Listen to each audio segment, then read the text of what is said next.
His grace is greater than our failures.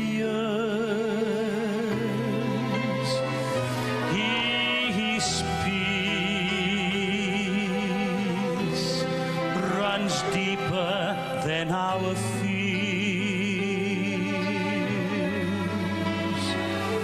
If we go to Him in mercy, our hearts can rest assured.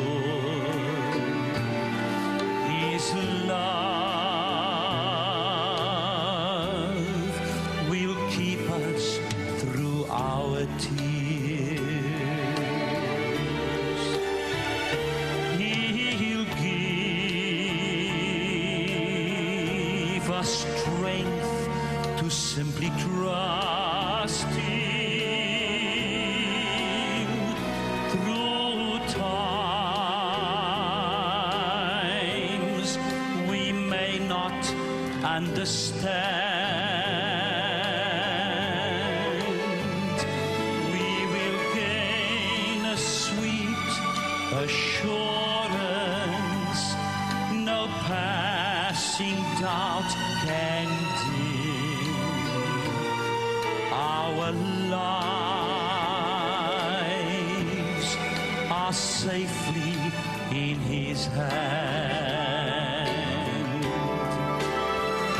Though countless souls have come to Him so desperate and lost, with faith no greater than a tiny seed,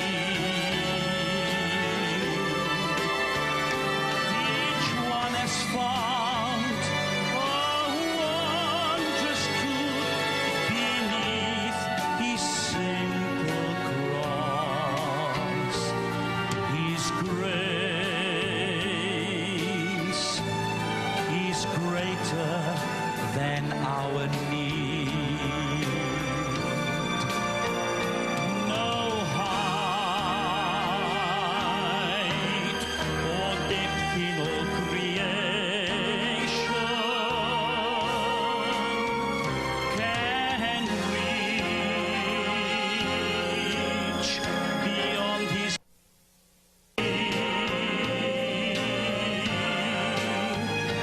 and His power has raised my spirit, a work forever done with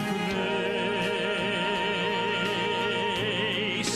His power has raised my spirit, a work forever done.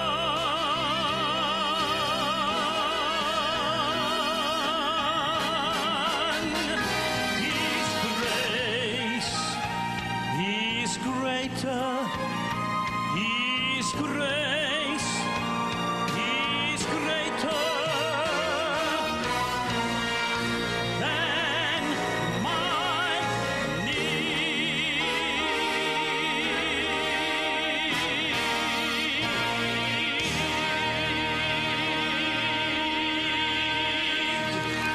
Amen.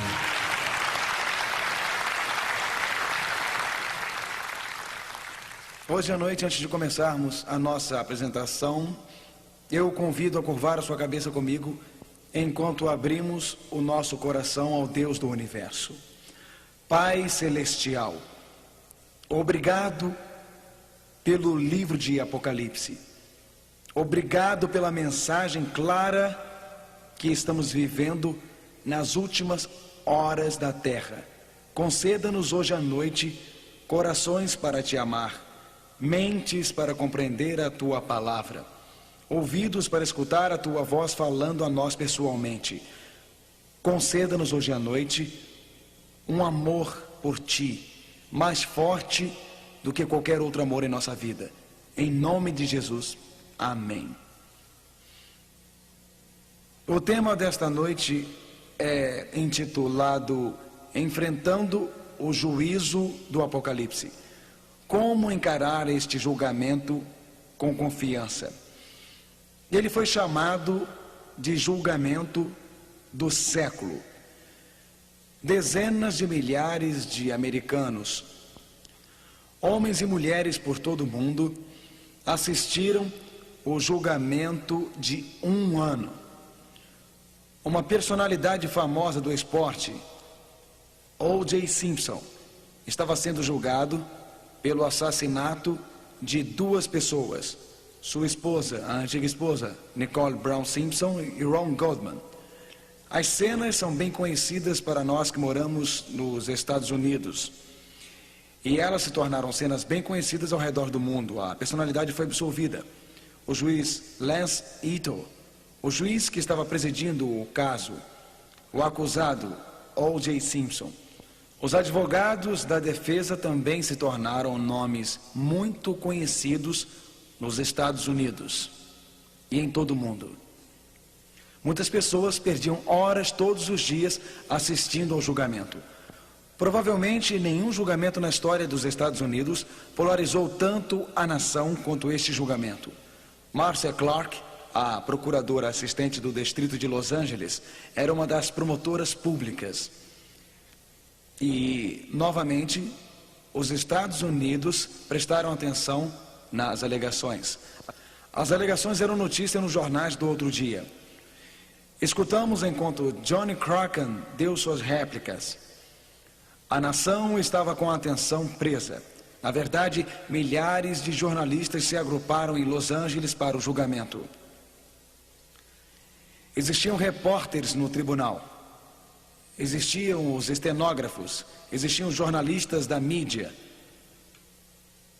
Quando o julgamento final foi dado, existiram aqueles que gritaram de alegria, outros choraram. A atenção foi focalizada para o que foi chamado o julgamento do século. Este caso, na verdade, prendeu a atenção de milhares e milhões de pessoas. Erga seus olhos da terra, não para o julgamento do século, mas para o drama das eras. Erga seus olhos de um tribunal terreno para um celestial e para o livro de Apocalipse. A Bíblia diz: e vi outro anjo voar pelo meio do céu, e tinha o evangelho eterno para o proclamar aos que habitam sobre a terra, e a toda nação e tribo e língua e povo. Milhares, talvez milhões de pessoas assistiram ao julgamento de O.J. Simpson, mas dezenas de milhões, talvez bilhões, serão atraídos pelo julgamento celestial.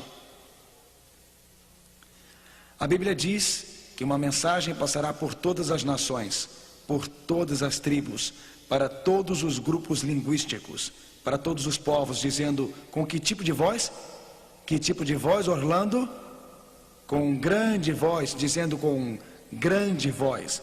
Dizendo com grande voz: temei a Deus e dai-lhe glória, porque é vinda a hora do seu juízo. Apocalipse 14, versos 6 e 7. A hora do juízo de Deus está chegando. O tempo determinado para o julgamento de Deus está chegando.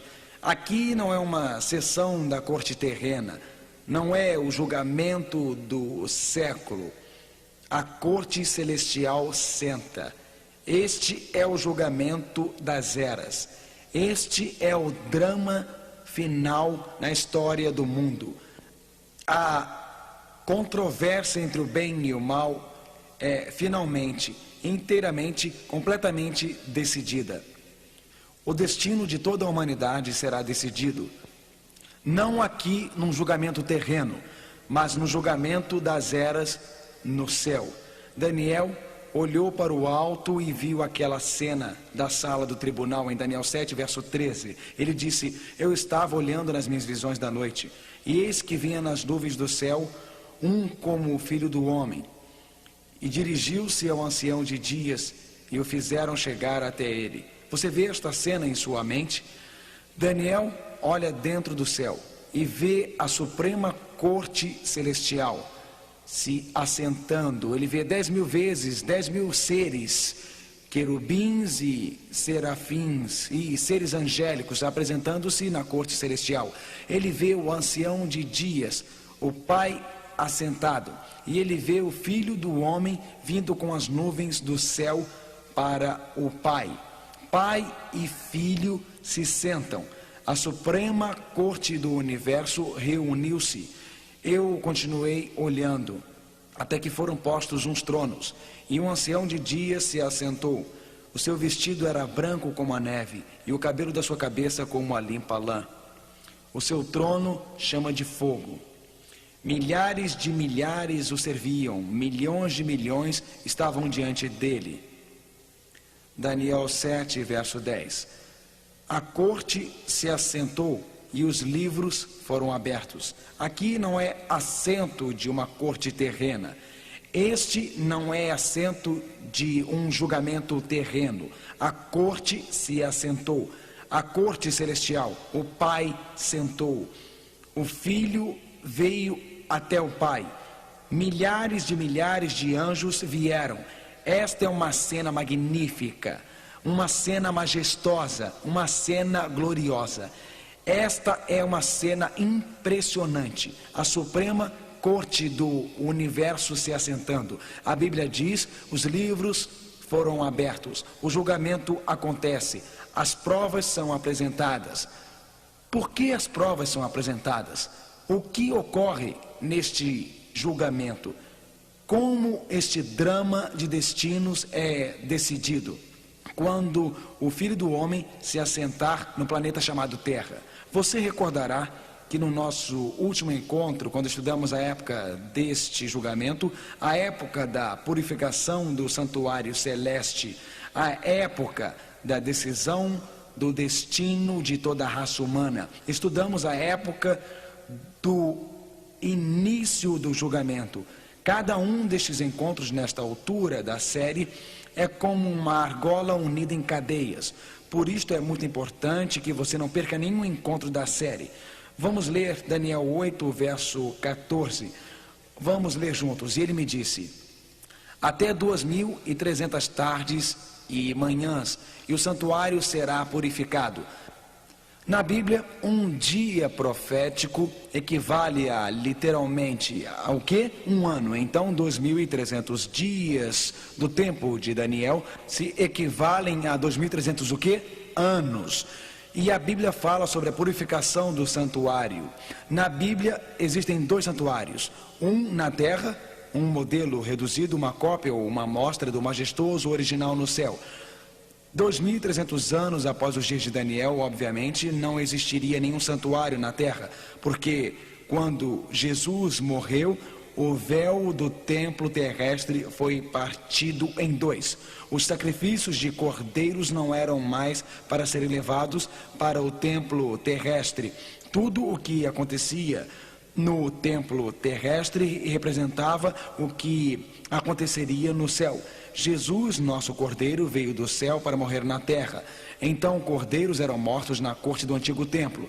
Depois da morte de Cristo, ele ascendeu para o santuário celeste. Depois da morte do cordeiro, o sacerdote entrava dentro do santuário terrestre. No final do ciclo religioso judaico no santuário terrestre, existia um dia de julgamento. Então, no tempo do fim, existirá um dia de julgamento. Há 2.300 anos do tempo de Daniel, tomaria o mundo em julgamento preliminar à volta de Cristo. Estudamos isto, vocês se lembram? Os 2.300 anos começaram com o decreto para restaurar e construir Jerusalém em 457 a.C. Os primeiros 490 destes anos se aplicaram aos judeus. Eles terminaram em 34 depois de Cristo, quando os judeus crucificaram Cristo, e depois em 34 eles apedrejaram Estevão e o evangelho foi aos gentios. Estudamos isto em nosso último encontro. Se você faltou ao último encontro, peça a palestra escrita para revisar e ficar claro em sua mente. Os 2.300 anos de Daniel foram de 457 a.C. e terminaram em 1844. Desde 1844 estamos vivendo num período conhecido como o tempo do fim. Estamos vivendo num período de tempo qual a Bíblia chama de a hora do juízo de Deus. Estamos vivendo no tempo em que a areia na ampulheta do tempo está terminando agora. A corte do céu está aberta. O destino de toda a raça humana está perto de ser decidido. Aqui está uma corte em sessão que deveria prender nossa atenção, deveria parar nossas mentes muito mais do que qualquer julgamento terrestre. A Bíblia diz em Atos 17, verso 31, que Deus tem determinado um dia em que há de julgar o mundo. Nós já entramos nesta hora de juízo. O destino deste mundo está agora sendo decidido. Qual é a razão para este juízo? Por que tem que existir um juízo antes de Cristo voltar? Deus não sabe quem está salvo e quem está perdido? Por que tem que existir um juízo?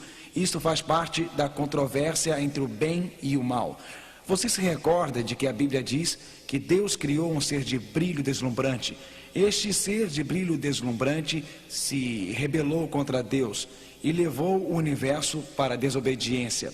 Vamos ler como este ser de brilho deslumbrante, Lúcifer, finalmente se tornou o diabo e Satanás. Vamos ler sobre a sua queda. A Bíblia diz: como caíste do céu, ó estrela da manhã, filha da alva, e tu dizias no teu coração: eu subirei ao céu, exaltarei o meu trono.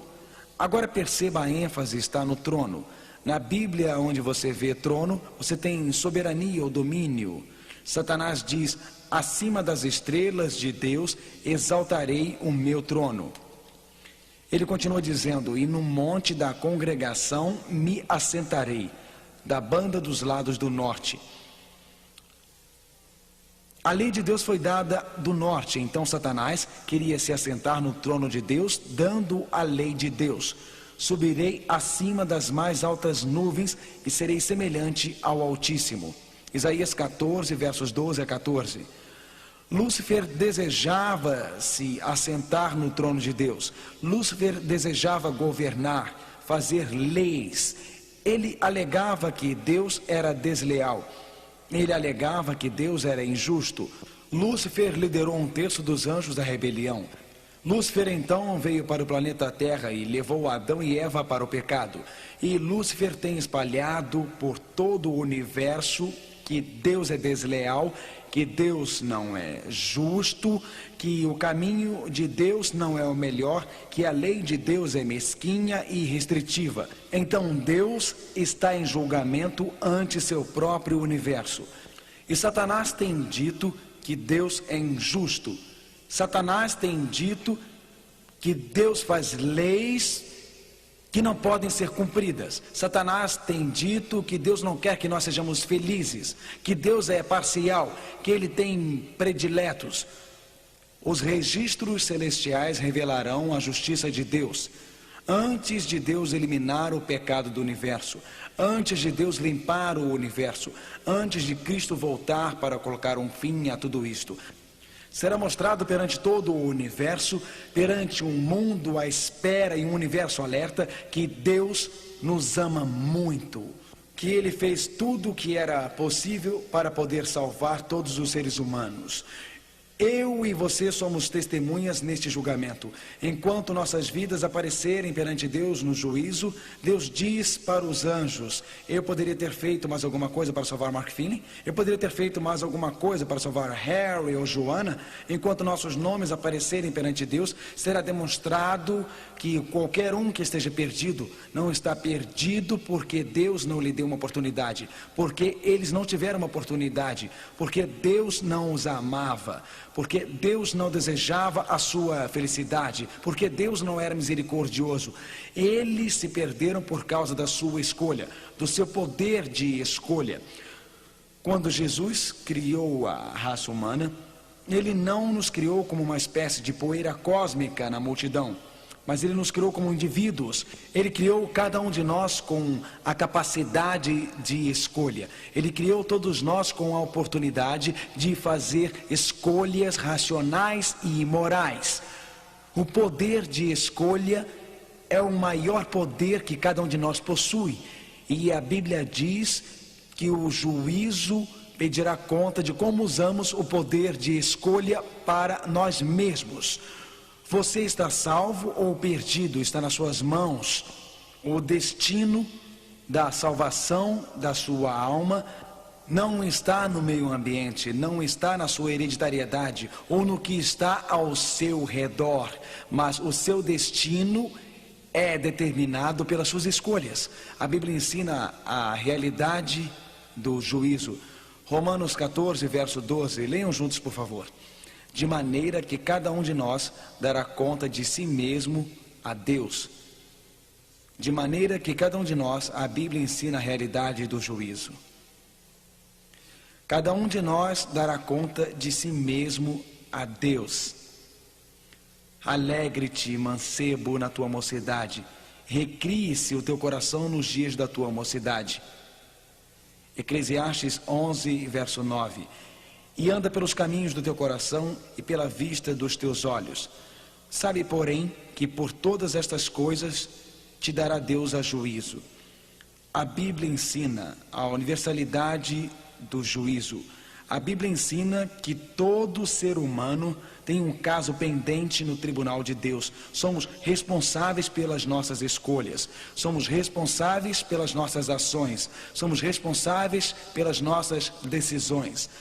A magnitude deste juízo, o juízo penetra na nossa vida pessoal. A Bíblia diz, Eclesiastes 12, verso 14, porque Deus há de trazer, quais são as próximas palavras? O juízo a toda a obra, e até tudo o que está encoberto, quer seja bom, quer seja mal. Não existe nada secreto para Deus. A vida dupla trancada no armário, os valores duplos são lançados, abertos ante o deslumbrante Deus Santo. Senhor, você pode esconder alguma coisa da sua esposa, mas não pode esconder de Deus.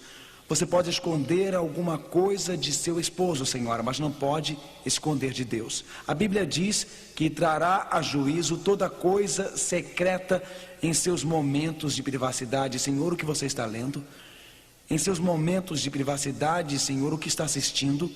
Senhora, na cidadela da sua alma, o que você ama? A Bíblia diz em Hebreus 4, verso 13, e não há criatura alguma encoberta diante dele. Antes de todas as coisas estão nuas e patentes aos olhos daquele com quem temos de tratar, sem fingimento, sem engano. Você pode parecer decente no exterior, Senhor. Você pode parecer honesto em seu terno listrado, segurando sua pasta enquanto vai para o escritório. Mas se você está realizando negócios trapaceiros e desonestos, a Bíblia diz que todas as coisas estão nuas e patentes aos olhos daquele com quem temos de tratar. Apareceremos perante o tribunal de Deus, não como fingimos ser, mas como nós realmente somos. Apareceremos perante o tribunal de Deus sem o nosso porte, sem o nosso exterior, mas Deus sabe exatamente a verdade. Algum tempo atrás, em um cinema que estava totalmente lotado, o filme parou. As luzes foram acesas e este anúncio foi espalhado pelo cinema. Você leu nos jornais a respeito? O anúncio foi este: se existe alguém aqui com a mulher de outro homem, é melhor você sair rápido, porque seu marido acabou de entrar com uma arma para atirar em você. 17 casais se levantaram e correram porta fora. Isto seria divertido se não fosse tão trágico. Você pode saber o que você está fazendo, e pode ser feito coberto pela escuridão, pode ser feito secretamente. Aquele caso pode ser feito secretamente, aquele negócio conduzido ilicitamente. Aquela fraude pode ser feita secretamente. Aquela mentira, você pode ser uma coisa dentro da igreja e pode ser outra coisa fora da igreja. Você pode ser uma coisa em sua casa e outra coisa nos negócios. Você pode ter uma bela fachada ao seu redor, mas o egoísmo, cobiça e luxúria podem residir em seu coração. E no juízo será claro, será evidente, porque os registros aparecerão perante Deus quando vier o juízo. A Bíblia diz: Senhor, tu me sondaste e me conheces, e conheces todos os meus caminhos. Salmos 139, versos 1, 3 e 16. E no teu livro todas estas coisas foram escritas, as quais iam sendo dia a dia formadas, quando nem ainda uma delas havia. A Bíblia diz: tu me sondastes, ó Deus. Como você se apresentará no juízo? Existe cobiça em seu coração? Existe luxúria em seu coração? Existe egoísmo em sua mente? Você está preocupado com orgulho? O pecado destrói. Como você se apresentará quando estiver perante Deus e você diz: Mark, eu não sei se vou conseguir passar nesse juízo? A Bíblia diz que o juízo vai profundamente, não só em nossas ações, mas em nossos pensamentos e nas nossas palavras. Perceba a profundidade do juízo. Deus sabe tudo sobre nós: pensamentos, palavras, realizações e ações. Mateus 12, versos 36 e 37 dizia: mas eu vos digo que toda a palavra ociosa que os homens disserem, hão de se dar conta no dia do juízo, porque por tuas palavras serás justificado. Leia a última frase comigo, por favor. E por tuas palavras serás condenado. A Bíblia diz que nossas palavras são levadas a juízo. Cada palavra que nós falamos, quando você estuda a Bíblia, as palavras representam uma parte muito importante. Moisés falou palavras iradas. Ele se irritou e, em vez de falar a rocha, ele bateu na rocha com palavras iradas. E Moisés não pôde entrar na terra prometida, a terra chamada Israel. Claro que Deus o perdoou, mas suas palavras iradas custaram-lhe muito caro. Você se recorda? Pedro negou o seu Senhor com palavras de maldição, quando Jesus precisou dele naquela noite. Pilatos perdeu sua alma, porque no julgamento de Cristo, Pilatos recusou reconhecer o testemunho e suas palavras críticas, lavando suas mãos pelo Messias, condenando-o à morte. Palavras ecoadas e repetidas em sua mente. Estas palavras, cada palavra inútil, as palavras de traição de Judas.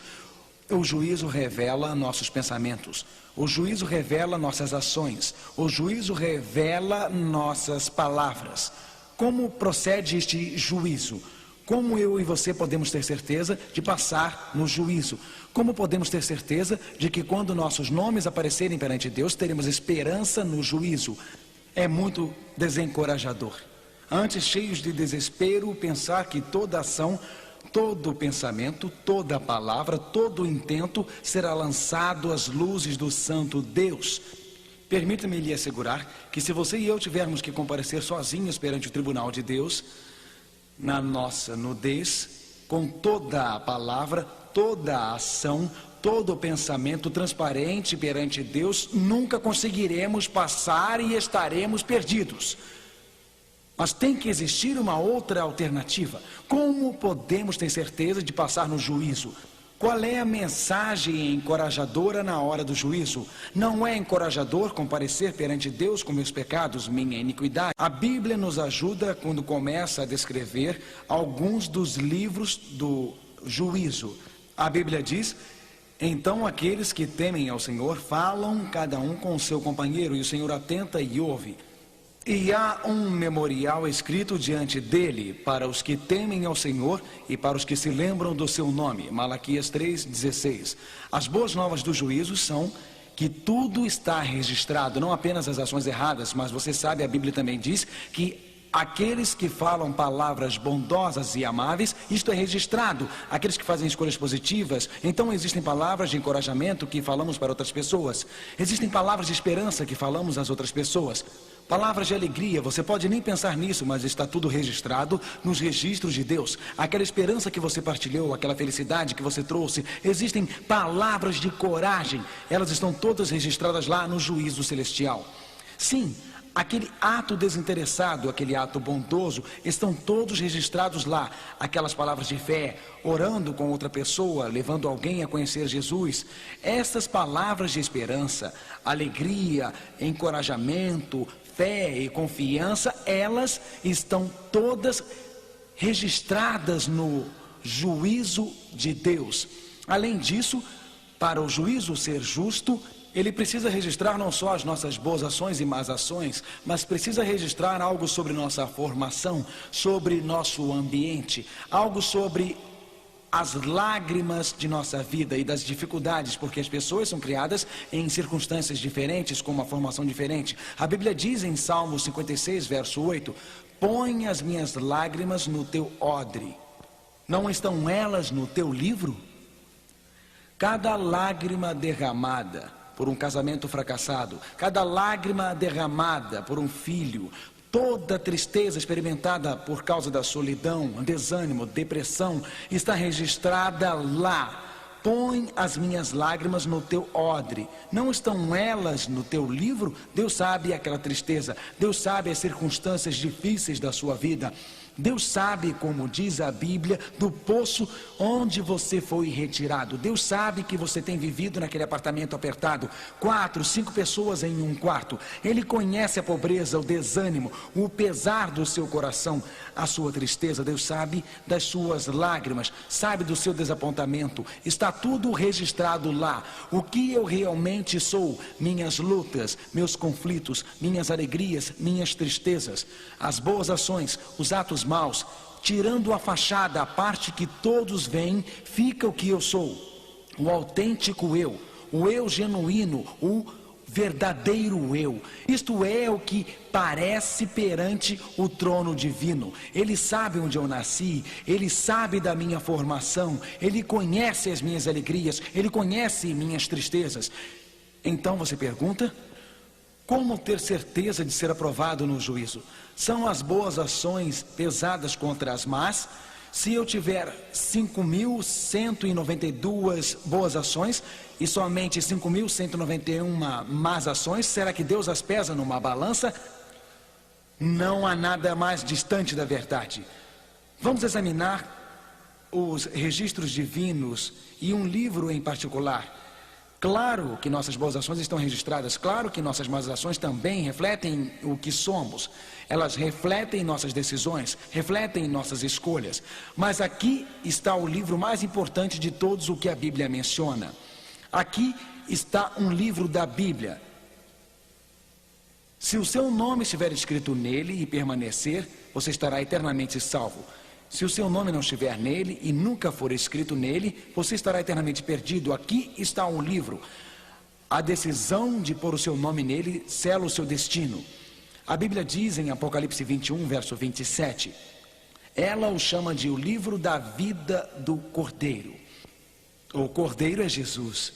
Este é o livro em que Jesus tem os nomes dos que viverão eternamente. Agora, segundo a Bíblia, existem apenas duas classes: os salvos e os perdidos. Agora, hoje existem pessoas que são totalmente por Cristo e existem pessoas totalmente contra Cristo, e existe aquela classe intermediária. Mas segundo o Apocalipse, esta classe irá para um lado ou para o outro, por Cristo ou contra Cristo. A Bíblia diz que haverá uma colheita final, e na colheita final, em Apocalipse 22, verso 11, diz: quem é injusto, faça injustiça ainda, e quem é justo, faça justiça ainda. Duas classes: o justo e o injusto, o reto e o iníquo. A classe intermediária que não havia se decidido está agora se decidindo a favor ou contra Cristo. Estão decidindo seguir o Cordeiro Jesus ou ser enganado pela besta nos últimos dias. Não existirá outra alternativa: se entregar a Cristo ou se entregar à besta, seguir o Cordeiro ou seguir a besta, aliar-se a Deus ou aliar-se à besta. A Bíblia diz, Salmo 69, verso 28, sejam riscados do livro dos vivos e não tenham registro com os justos. aqueles que desprezam o amor e a piedade de Cristo, aqueles que desprezam Cristo, aqueles que rejeitam Cristo, aqueles que têm outras prioridades em sua vida além de Cristo. A Bíblia diz que eles serão riscados do livro da vida e seus nomes serão riscados daquele livro. Mas ao que vencer, aqueles que aceitam a Cristo, para aqueles que têm Jesus como um precioso Redentor, para quem tem Cristo no coração, o que vencer será vestido de vestes brancas. E não riscarei o seu nome do livro da vida. Amém. E confessarei seu nome diante de meu Pai e diante dos seus anjos. A questão é, se apareço no tribunal de Deus com a minha luxúria, meu orgulho, minha ganância, e apareço lá no tribunal de Deus com meus pecados, e eu estarei riscado do livro de Deus e para sempre perdido. Ou se apareço em humildade e os registros de minha vida aparecem lá com Jesus, e Jesus se apresenta e diz: este é um dos meus. Sim, ele falhou, sim, ele pecou, mas Pai, meu sangue foi derramado para perdoar os seus pecados. Perdão está escrito após cada pecado. Pecado não aparece perante o Deus do universo, não aparece perante os seres celestiais do universo. Você pode pedir: pastor, diga-me claramente a verdade. Todos aparecemos perante o tribunal de Deus? Como posso ter certeza, sem sombra de dúvida, que eu serei aprovado no juízo? Como posso sair esta noite deste auditório sabendo que posso ser aprovado no juízo? Como posso sair daqui sabendo que quando meu nome aparecer diante de Deus, quando o martelo bater, que eu estarei a salvo, que o veredicto é inocente? Como posso estar certo disto? Quando a areia da ampulheta se esgotar, quando tudo terminar no final da existência. Como posso ter certeza de viver eternamente com Deus? Uma coisa é certa: eu não conseguiria por mim mesmo. A Bíblia diz em Isaías 64, verso 6: mas todos nós somos como um imundo, e todas as nossas justiças como trapos de imundícia. Todas as minhas boas ações não são suficientes para passar no juízo. Todos os gestos de bondade que eu fiz não são para minha aprovação no juízo. Romanos 3, verso 10 diz, leiam comigo por favor: como está escrito, não há um justo, nenhum sequer. Ninguém será aprovado a menos que alguém tome o lugar desse alguém. A menos que alguém tome o nosso lugar, nós não podemos ser aprovados. A lei de Deus nos condena. A lei de Deus nos diz somente: não matarás. Ela quer dizer, nem sequer fique com raiva de alguma pessoa. A lei de Deus não diz apenas não adulterarás. Ela diz, nem pense em luxúria. Você é puro 100% do tempo. Sua motivação nunca é egoísta. Nós não podemos ser aprovados a menos que venhamos para a cruz, a menos que aceitemos a vida perfeita de Cristo no lugar de nossos fracassos. Bom, Jesus viveu uma vida perfeita porque ele sabia que você viveria uma vida imperfeita. E no juízo Jesus quer fazer uma troca divina. Deus amou tanto que ele enviou seu próprio filho. E Cristo veio para a vida que você deveria ter vivido. E no juízo ele apresenta a sua total, completa e perfeita justiça por nós. Ele veio morrer a morte que você merecia, para que no juízo você não fosse condenado à morte. Porque Cristo se apresentará e dirá, vamos ler juntos João 5, verso 24. Quem ouve a minha palavra e crê naquele que me enviou, tem a vida eterna e não entrará em condenação. Que palavra maravilhosa, meus irmãos. João 5, versículo 24. Esta é a verdade. Isto quer dizer que não será condenado, que no juízo do veredicto será inocente e não entrará em condenação, mas passou da morte para a vida. Amém. Você quer passar da morte para a vida? Quantos de vocês nesta noite querem passar da morte para a vida? Jesus tomará o seu lugar no juízo. Um dos lugares mais belos e magníficos que eu já vivi foi na Europa. Minha esposa e eu vivemos 5 maravilhosos anos em Londres. E em Londres, nos arredores, Londres tem um charme especial para nós. Quando você visita Londres, os guias geralmente levam os visitantes para a Casa da Moeda. E lá dentro, os guias o levam para ver uma balança magnífica. A realeza visita a Casa da Moeda frequentemente. E até levam junto visitantes reais. Nesta balança fantástica, onde eles pesam a moeda britânica, quando o guia chega lá, ele põe 2 pedaços de papel na balança. E a balança fica equilibrada. E é tão precisa e não se move. Aí ele toma um dos pedaços de papel lá, na Casa da Moeda inglesa. A seguir, ele escreve o seu nome naquele papel. O seu nome ele escreve. E então ele coloca de volta na balança. Imediatamente aquela balança precisa baixa para um lado com a assinatura do guia. E enquanto o prato com a assinatura do guia é abaixo, o outro prato sobe. A assinatura do guia fez toda a diferença. No juízo, não são as boas ações contra as más, amigo. A diferença é se a assinatura de Jesus está após o seu nome. Não importa quantas vezes você tenha falhado, não importa em quantas vezes você tenha fracassado, Jesus diz, venha aqui. Deixe-me ser seu advogado no juízo. Jesus diz, estamos nos últimos dias, não é hora de se perder tempo. Jesus salva, a Bíblia diz, pois ele é capaz de quê? Salvar. Ele é capaz de salvar? Pode fazer isso? Pode ele habilitá-lo para aprovação? Ele pode salvar. Quem ele é capaz de salvar? Todo mundo.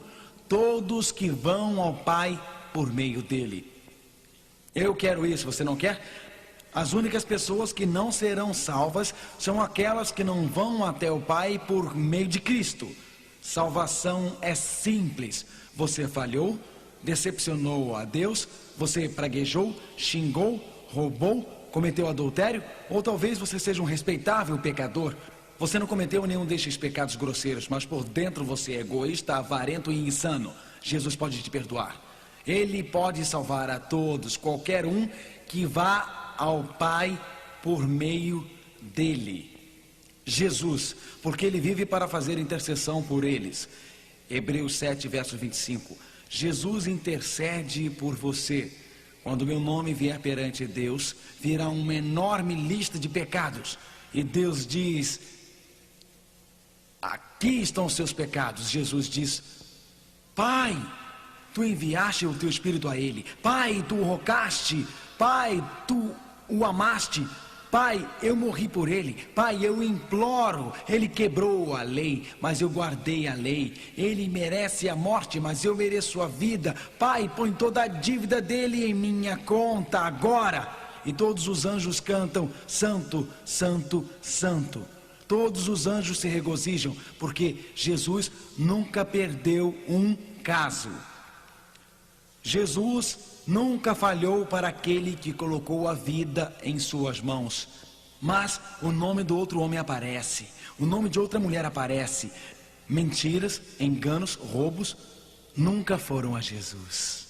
Nunca entregaram seu coração para Jesus. Nunca o aceitaram. Este homem, esta mulher, este rapaz. E os pecados que eles cometeram brilham de forma tridimensional perante todo o universo. E Deus diz, fiz tudo o que era possível, Ele estendeu o seu amor, estendeu sua misericórdia, Ele tentou salvá-los, nada mais podia ser feito. E após os nomes, perdido por toda a eternidade. Existem apenas 2 classes. A Bíblia diz em 1 João 2, verso 1, temos um advogado para com o Pai, alguém que é por nós, alguém que nunca perdeu um caso, Jesus Cristo, o justo. Eu quero que Jesus me represente no juízo. E quando meu nome for chamado perante o universo, quando for revelado que eu quebrei a lei de Deus e preciso de um Salvador, eu preciso de um Redentor. Quando a vida acaba, quando estamos doentes numa cama, deitados, não faz nenhuma diferença quanto dinheiro tem no banco. Não faz nenhuma diferença quanto é a sua herança. Quando você estiver respirando o seu último fôlego, só uma coisa importa: minha vida em Cristo. Eu tomei a decisão mais importante da minha vida: servir a Cristo. Na hora do juízo de Apocalipse, com a areia terminando na ampulheta do tempo, pouco antes do fim, a decisão mais importante da vida será: você tomou a decisão de seguir a Cristo? Você está escondendo algum pecado em sua vida? Se agarrando a pecados em sua vida? Existem coisas das quais não quer se separar? Olhe, Deus não pode perdoar nenhum pecado que eu escolho conscientemente me apegar. Deus não pode perdoar nenhum pecado que eu goste tanto que não irei confessá-lo. Somente quando vou a Ele, confessando os meus pecados. Somente quando vou a Ele, nesta última hora da história da terra, arrependido dos meus pecados. Somente quando vou abrindo o meu coração a Ele, Ele pode salvar-me na hora do juízo. A Bíblia diz que o tempo é curto. A Bíblia diz que agora é a hora. Apocalipse 22, verso 12. E eis que cedo venho, e o meu galardão está comigo para dar a cada um segundo a sua obra. Jesus está voltando para distribuir o galardão. E nesse momento, as decisões que fazemos estarão decidindo o nosso destino eterno. Steve foi criado num lar cristão. Estudou numa escola cristã. E a mãe de Steve era fiel e levava Steve à igreja quando era pequeno. E Steve gostava das coisas espirituais, mas enquanto crescia, ele começou a se distanciar da religião dos seus pais. Enquanto crescia, mais e mais as coisas deste mundo o encantavam. Steve começou a beber bastante. Seu pai e sua mãe oravam por ele noite após noite. Ele frequentava a igreja, estudando numa escola cristã, mas ele achava que cristianismo era apenas para as pessoas sentimentais. Cristianismo era apenas para as pessoas intelectualmente ignorantes. E ele foi se afastando de Jesus Cristo. Viveu uma vida agitada. Tinha um objetivo e um desejo, que era o de ganhar dinheiro na vida. Steve gostava de esportes, não foi bem sucedido nos negócios. Então Steve seguiu educação física, se tornou instrutor de natação numa universidade. E ele gostava do trabalho, mas ele não sentia paz em seu coração. Uma noite, 2 da madrugada, Steve estava rolando de um lado para o outro, lutando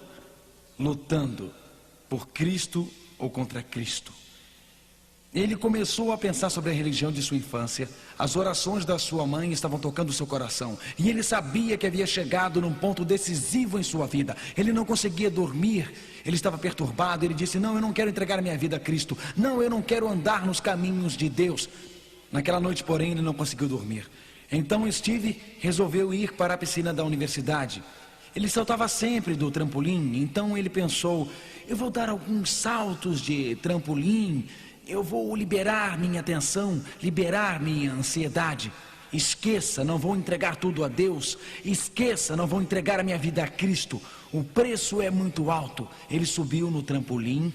E enquanto estava no trampolim, esses pensamentos estavam correndo pela sua cabeça. E ele pensou: se eu estarei mergulhando dentro do pecado, será que devo voltar e entregar a minha vida a Cristo?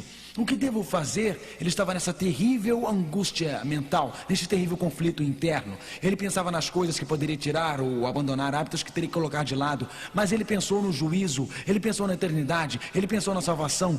E enquanto estava no trampolim, esticou as mãos para dar um salto de anjo. A lua estava brilhando atrás dele. E enquanto ele esticava os seus braços, ele formava a silhueta de uma cruz na parede atrás dele.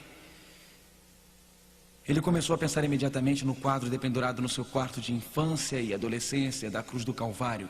E disse: ó Deus, tu estás dando hoje à noite um sinal do teu amor. Ele desceu daquele alto trampolim e se olhou ao lado da piscina. E disse: Jesus, eu estou tomando decisão por ti. Eu não posso ir adiante. A sua alma se encheu de paz aquela noite. Mas então ele pensou depois de orar: eu estou aqui, então vou aproveitar para nadar. Ele entrou e começou a descer as escadas da piscina. Na metade do caminho estava sem água. Ele desceu até o fundo da piscina e o que ele não viu na escuridão foi que a piscina estava vazia. Se ele tivesse pulado, porque naquele dia estavam limpando a piscina e escoaram toda a água para fora. Se ele tivesse pulado na escuridão, ele poderia ter quebrado o pescoço e morrido.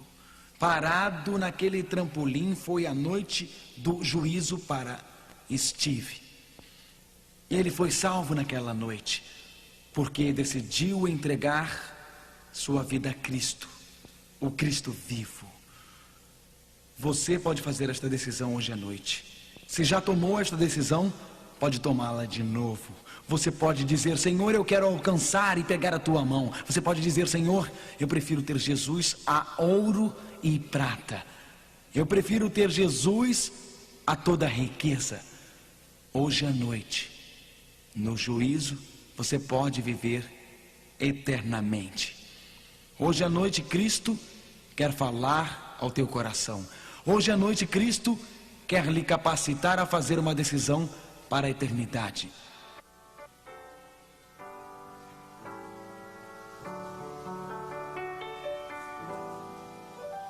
I'd rather have Jesus than men's applause.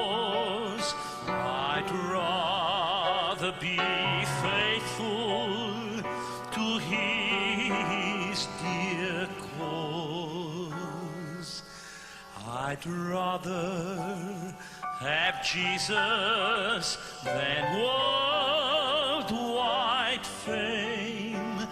I'd rather be true to his holy name than to be the king of a vast domain, or be held in sin's dread sway.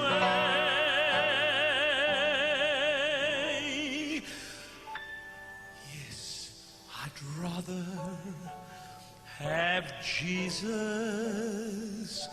than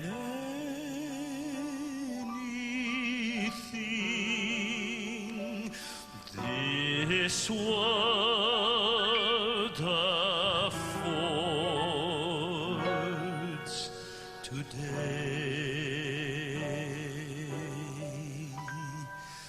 This world affords today.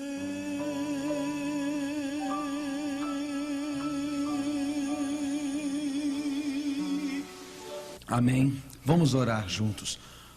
Ó meu Pai, hoje à noite milhares, dezenas de milhares ficaram ao teu lado. Tu conheces cada pessoa. Tu conheces as necessidades de cada coração. Tu conheces os desejos de cada coração. Pai, é apenas uma decisão, mas para nós representa o nosso compromisso, representa a nossa fé, representa a nossa decisão.